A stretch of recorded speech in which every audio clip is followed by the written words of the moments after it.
Welcome back to another episode of Energy 101. I feel like we are just on a roll with all these recordings and releases. So we're excited to be back. Today we have Reilly from Arbo.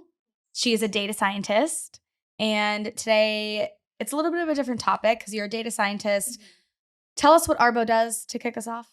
Okay, so Arbo at a higher level, a lot of what we do is focused in the energy regulatory space. So looking at a lot of the data that comes from that. So that's things like timing to get like permits and key milestones and approvals, and also a lot of the cost mechanisms. So we look at all of that and then transform that into some sort of like actionable commercial intelligence. And yeah, it's our big focus. But today we're actually going to talk about electric transmission. Yes, and renewables. So Great. Our business initially started on the natural gas side with kind of that first big pipeline build out following the coal to gas transition.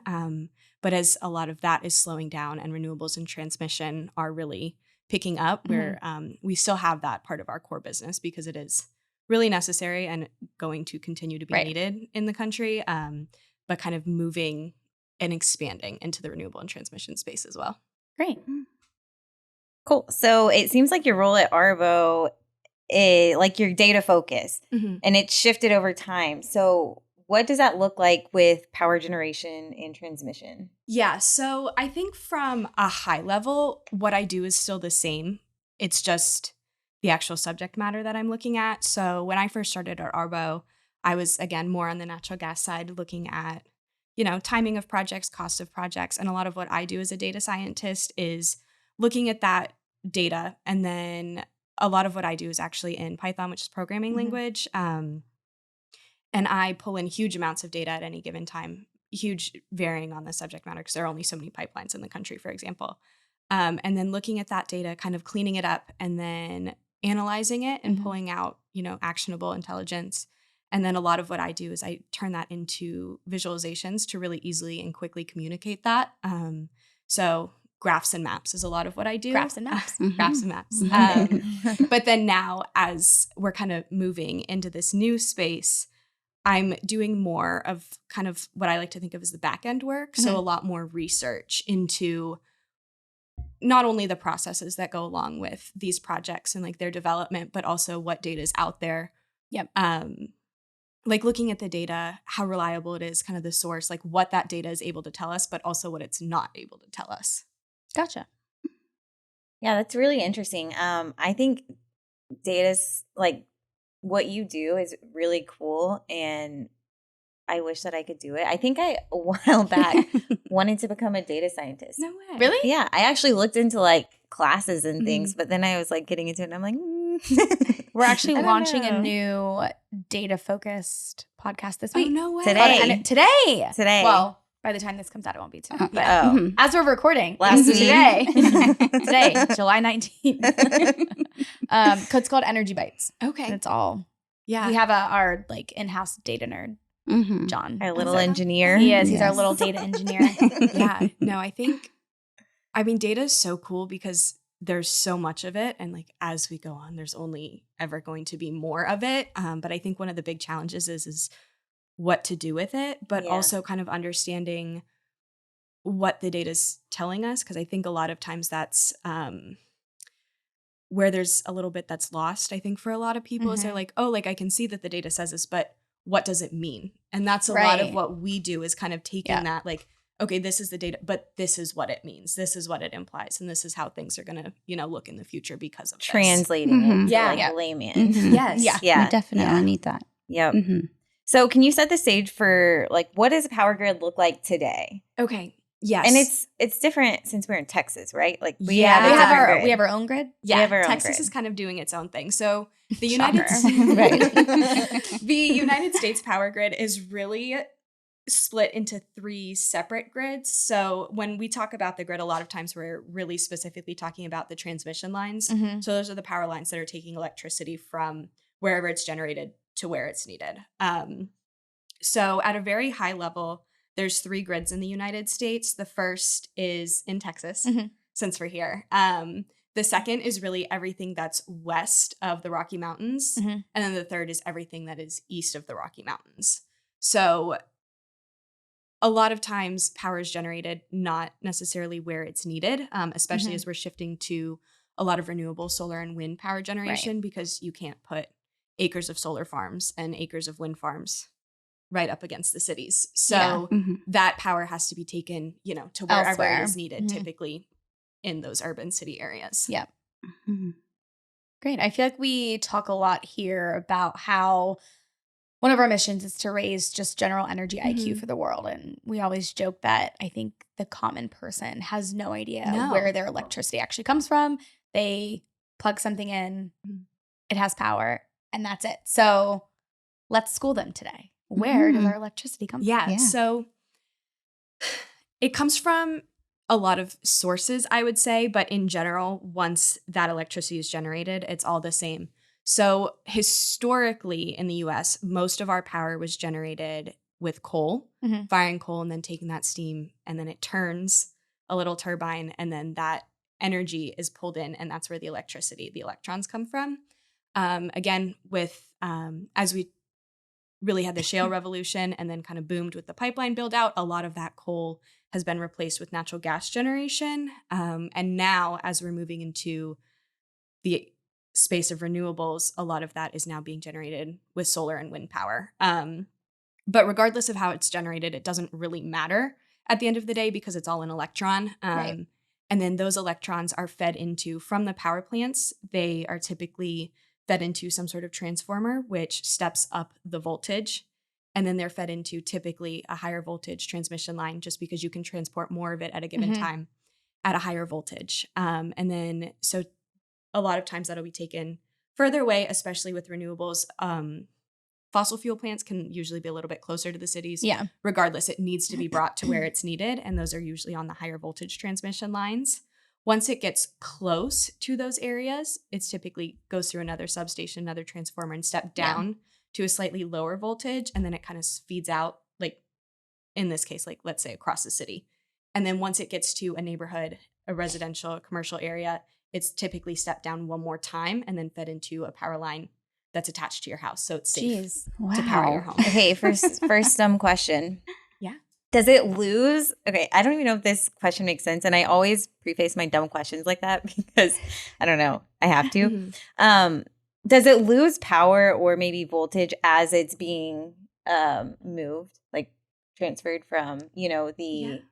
That's a good question that I'm not sure I have an answer to. Not because I think it's a dumb question, but because I, like, in terms of the technical stuff, we're just really, like, at least I personally don't look into, like, a lot of the technology. I'm, like, much more of a higher level view. I would guess no.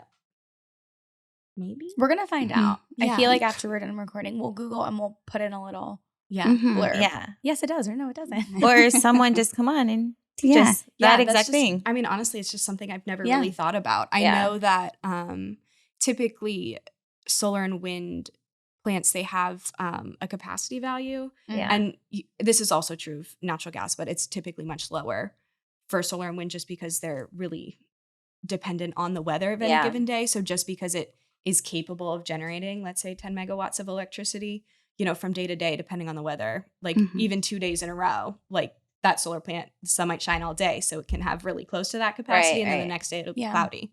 So it won't generate any of that energy it's supposed to or capable of. Right. Okay. That kind of goes into our next question. I think anyone that lived here a couple years ago during the freeze knows what we're talking about. The problems facing the grid, especially the Texas grid. I think that's I would assume unless you work in energy when the freeze happened, I feel like that's when the common person kind of realized, oh, like there are some issues with our grid and the fact that we are kind of a silo grid and not prepared for temperatures that we should not be experiencing. I mean, Texas saw it because everything happened in Texas, but I think that really could happen in anywhere, most of the country. And I think because for a lot of people, like electricity is such a given because I mean, you just turn your lights on, you plug your phone, it works every single day. Like, unless there's like, we, where I live, there's a lot of trees. So every once in a while we'll have a tree fall into Yeah. the power line, but then it's fixed in an hour. Right. Like it's no big deal. Yeah. Like, you know, it might be dark, but it's not like we're freezing. Right, exactly. Thank God. But yeah, I so know. kind of related to the grid, there's problems that generation is facing and there's problems that transmission is facing. Mm-hmm. At a high level, they're the same. There's reliability issues Right. and timeline issues, kind Mm-hmm. of getting those new projects built. On the generation side, a lot of that reliability is kind of related to what I was saying, looking at the fact that they're completely dependent on the weather. They can Mm-hmm. only generate as much power as the weather allows them to. And that's really out of our control. Whereas with Right. traditional sources, natural gas, coal, you know that if you burn a certain amount of it, you're going to get the same amount of yeah, you're energy gonna get every it. single time. Like there's Mhm. no questions about that. So that's a big issue with kind of some of the more renewable generation is Mhm. that it also needs, these power plants are typically a lot smaller and Right. they have much lower capacities than the traditional sources. So again, we just need a lot more of them, Yeah. which kind of comes into the timeline part of it with these new facilities that are being built. In most regions of the country, there is either an ISO or an RTO, which governs kind of the transmission in that area. And what does that stand for? So an ISO is an independent system operator Okay. and an RTO is a regional transmission operator. At a high level, they're the same. Mm-hmm. Like their responsibilities and stuff. It's just the region. So typically the way that a lot of people look at it is that an ISO governs a single state, whereas an RTO is a region. Okay. But there are several RTOs that have ISO in the name that are over a whole region. So NIMBYism is one, they just do New York, but then ISO NE is ISO New England. So they're Got the it. whole region, but they really do the same thing. So these organizations look at the new, like the proposed generation facilities, and in order to be connected to the grid, they have to undergo an interconnection study. So when these projects are being proposed, they enter what is called an interconnection queue, and they have to undergo a series of studies, which really just make sure that the place that they want to be located is valid in terms of being able to interconnect to the grid. Right. So once that generation is there, is it able to get connected to the grid and then power? Because in some places there are capacity constraints where there's too much generation there Mhm. being fed in at a given point. So that's a big issue that those are facing. The problem with the interconnection queues is that they're very long. And especially as we're moving to this renewable generation, historically, it wasn't a problem because the traditional sources of energy, the power plants were much bigger. So there were a lot Right. fewer of them going in at any given time. They just didn't need as many. Whereas now there are record numbers being put into these queues. Like in some places, I think it's like 10 times as many as were going Jeez. in 10 years ago.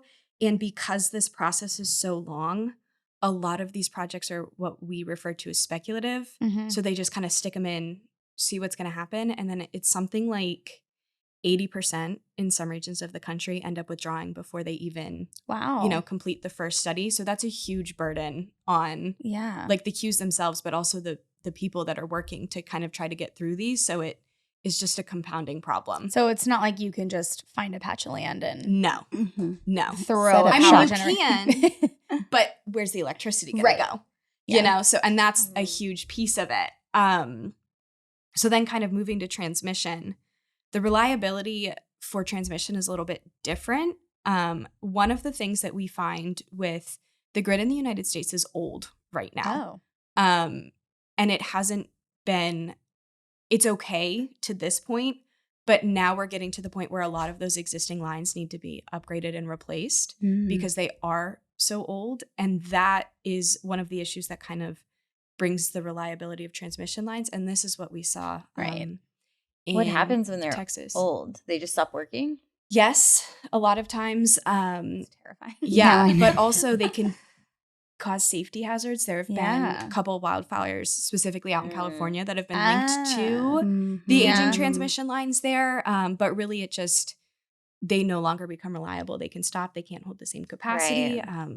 It's a big issue. And then, again, similar to the transmission timelines are very, very lengthy for these long distance transmission lines Mhm. specifically that we're looking at. A lot of that is because there's no kind of one size fits all permitting regulatory body that kind of can look at these projects and be like, okay, we can go through all of this. It's not a well-established process. So with that, there was just a transmission project that is meant to go from, I think, Wyoming into Las Vegas. It is 730 miles, the Transwest Express transmission line. This specific line was kind of picked as a priority project under the Obama administration in 2011. And it just started construction in June of this year. What? So they were doing the studies for the whole and also like the acquisition years? of land and the permitting, all of this. And it took, and this is just one example, like this, we're seeing this across the country. So it's a huge thing. So now, like thinking about that timeline, there are a lot of net zero power sector goals. I think 2035 is the year. Right. Well, I was just We're not about to gonna hit say, an issue like that doesn't really matter if the power is coming from a traditional source No. or renewable. No. Because there's an underlying issue with the transmission. Yes. And so how are we supposed to meet all these goals and all these people that are like, oh, by 2030 and all this stuff, we're going to do all these things when we can't even take care of the lines we already have. Exactly. And I think that's the biggest issue. We really have kind of taken a stance that there is no transition without transmission. Ooh. And a lot. I like that. I like that too. I think that's the title of our episode. Yeah. But so a lot of the focus has been in the renewable generation and replacing the old fossil fuel generation because, you know, that's where the emissions come from. For sure. It's not from the transmission, but we don't have the transmission to support it. You're still going to have the same issues. And then as, you know, we move to electrification, especially electric cars, and then I know there's a lot of like new building codes and stuff that are saying like your home heating and all of that has to be electric instead of natural gas. Yeah. So there's going to be an even higher demand for electricity that we're not going to be able to kind of keep up with. Yeah, both because the generation, we're not seeing in a lot of areas of the country, the traditional generation is retiring faster than the renewable generation is coming on. Also, there's, you know, the whole capacity issue, but then it's not going to be able to be transported to where it's needed. So if we get to the point, I know the freeze was different because the grid like froze over something. Everything. But could we potentially get to a point, especially here in Texas, where especially in the heat, you know, if we're in this world where, let's just say even 30% of people have electric cars, 75% of homes are electric as opposed to gas, can the grid just overwork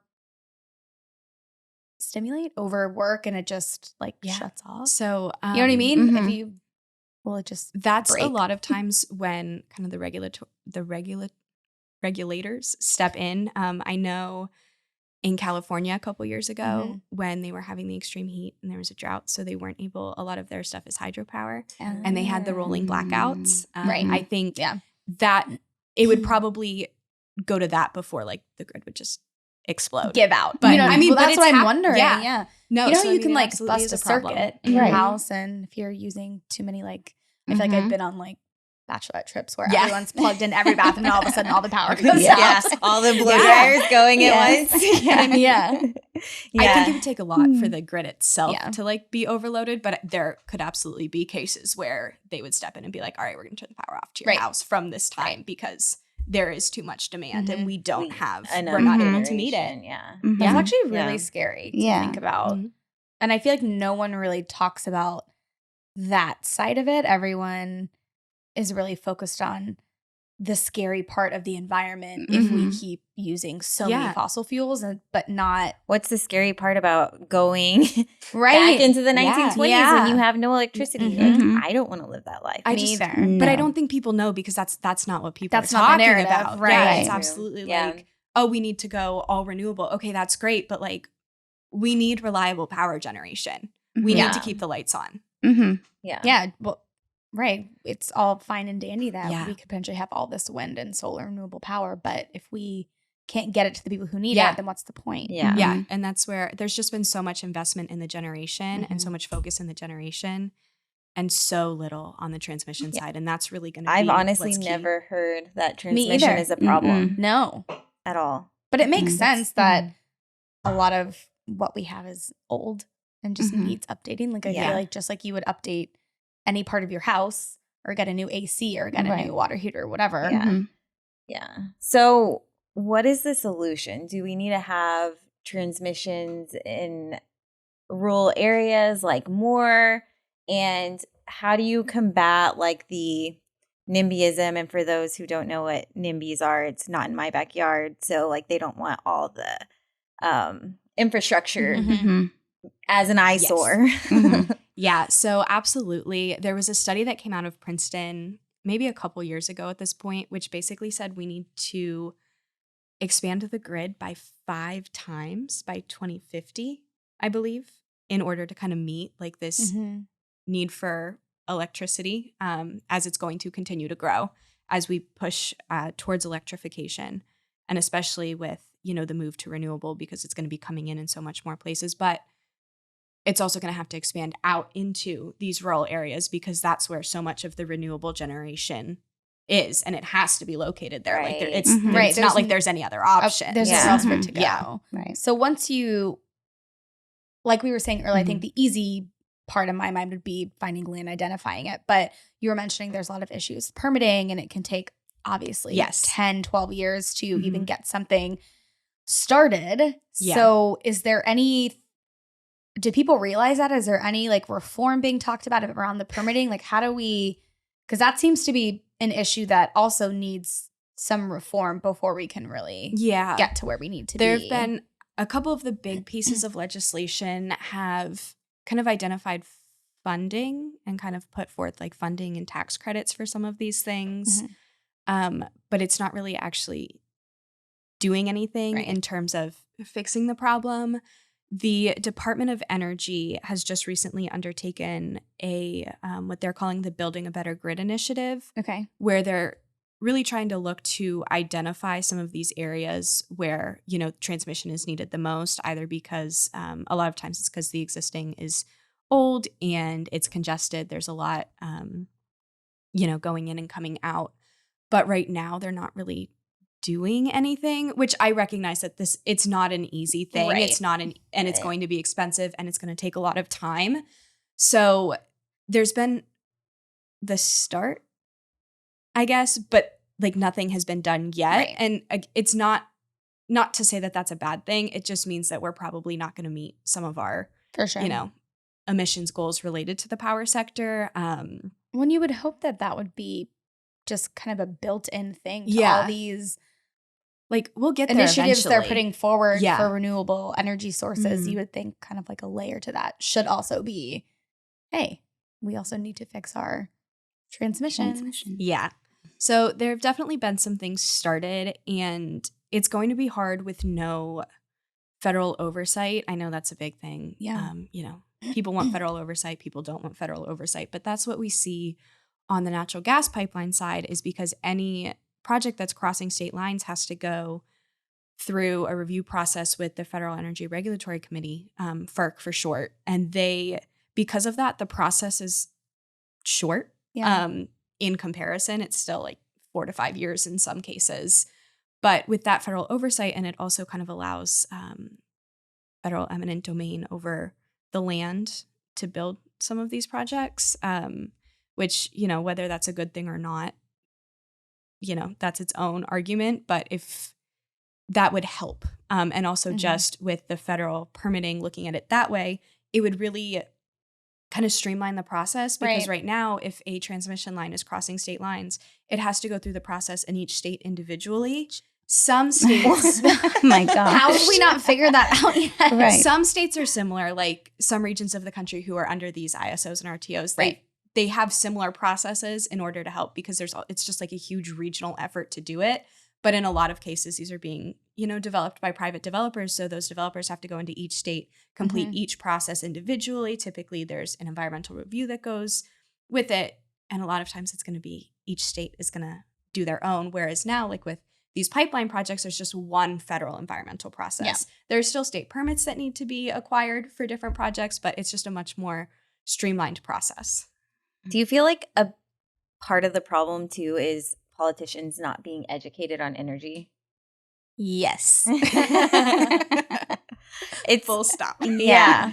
Yes, I think a lot of the problem is just how political energy has become. Yeah. I mean, I'm relatively new in the industry. I joined, 2019 kind of as I was ending college. So I haven't, been around to see all of it. But from what I've heard, like it hasn't always been this way.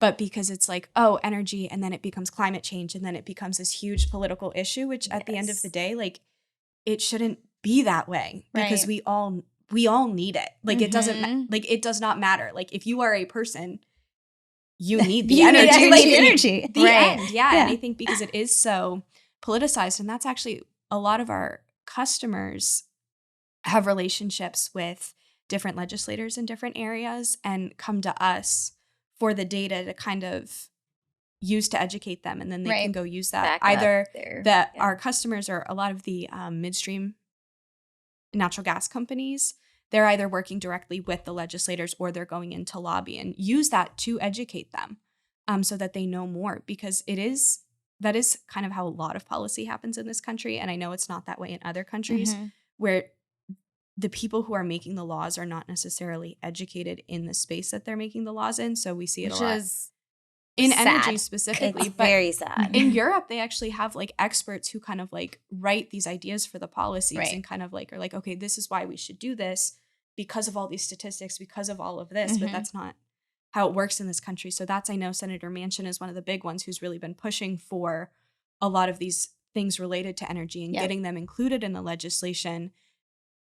But I know that he's done a lot of learning about it because we've prepared some of the stuff for him. Yeah. So if you're a politician, this is your formal invitation to listen to Energy 101. Yes. And do your research. Right. But yeah, that's even like a lot of the content that we produce at Arbo is very research-based. It's data-based. And then a lot of it we're producing and publishing for free, mostly through LinkedIn, but we're putting it out there. So a lot of our customers look at it, but anybody can. And I think that it's a huge resource. It's very valuable. I'm going to start looking at y'all's research, I know. digging in. Yeah. I love it. Very interesting. Should we go to the questions? Yeah. Yeah. All right. So we do 3 rapid fire questions. Okay. Misty, do you want to ask the questions? Sure. Okay. What is the biggest misconception of the energy industry? Oh, that's a good question. The biggest misconception.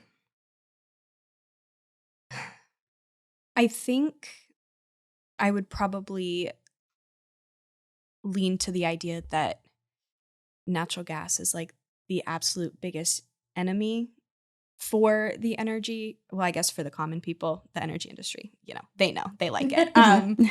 But I think as we've seen the shift from coal to natural gas specifically in the power sector, there's been a huge, huge drop in emissions since it's really come. And is it perfect? Is it the best option? No. Obviously not. In a perfect world, we would all just, have our solar panels and everything would be clean and it would be perfect. And it's sunny and 75 all the every time. Single day. But kind of until then, like it's going to be natural gas is going to be a really great kind of middle, like filler in between. And I think that it's reliable. We know that if it's always going to be able to meet our generation needs.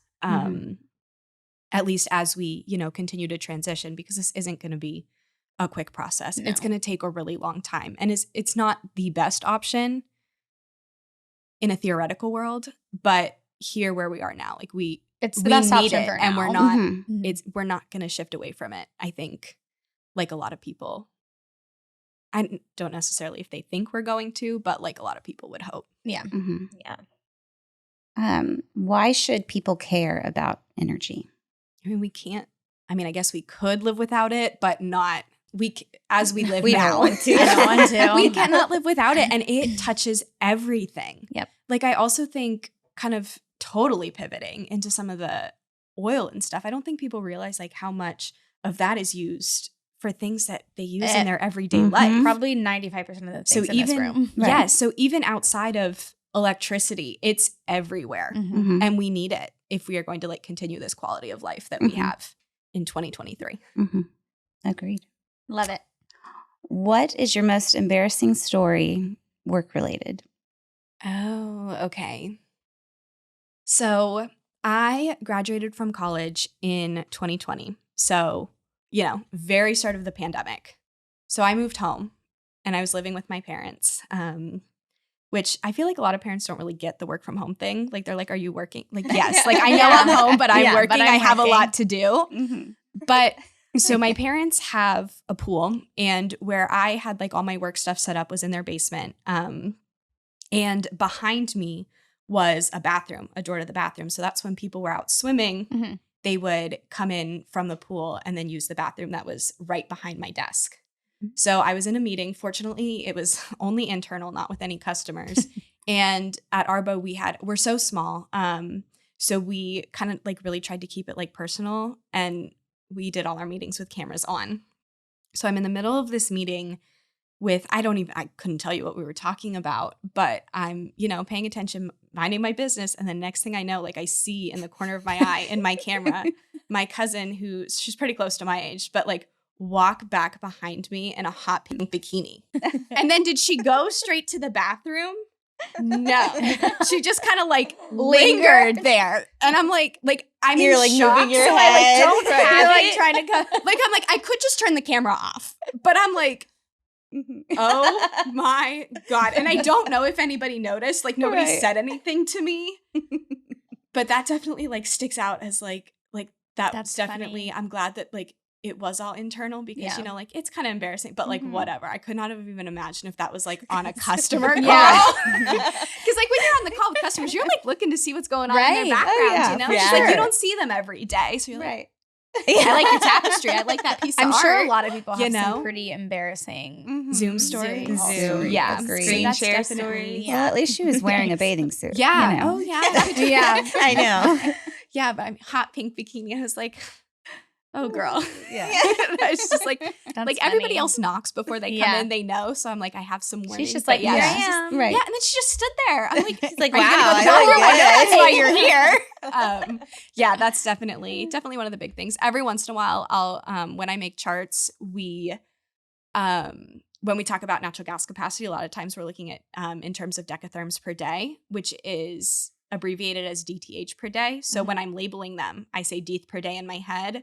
And every once in a while we'll be like presenting to a customer and I'll be like, oh, and this many DETH per day. And I'm like, oh no. And they're like, what? Because that's not an what it accepted is. acronym for it. And I'm like, I know it's a decatherm, but when I label it, like that's how I say it in my head. So that's come out a couple of times. That's how I'm going to read it from now on. I do. Yeah. DETH per day. DETH per day. It's cute. It sounds really It cute. does. Yeah. It does. Cool. Well, where can people find you if they want to educate themselves? Yeah, so definitely LinkedIn is where we publish the most, and it's all free. It's all there. So I'm on LinkedIn, just Reilly Minert, and then Arbo is on LinkedIn as well. And I think it is a good place to follow because we do produce so much content, and it is all research-based, data-based, and we make it free for anybody. I mean, the common people, if they want to educate themselves, legislators potentially, and also our customers too, because we touch a lot of things in the industry. So not just natural gas, not just renewables. We really do have a really broad look at everything. Awesome. Yeah. All right. Should we plug anything we have coming up? Energy Tech Night, Oklahoma City. I'm excited. I am too. All of our friends in Oklahoma, August 10th, Tower Theater. Be there or be square. Yes. We also have a power hour with Encino Oh, yeah. coming up. Next week. I actually don't know the topic of it, but It's actually about Come emissions. watch. It's about emissions. Oh, yeah. Jason Etier, who is the host of our Energy Tech Startups podcast, is hosting it with the team from Encino. So it should be a good one. That is on July 27th. Hopefully this will be out by then. Yeah. All right. I think that's it. Great. Yeah. Cool. Thank you. Thanks. Bye. Bye. Bye.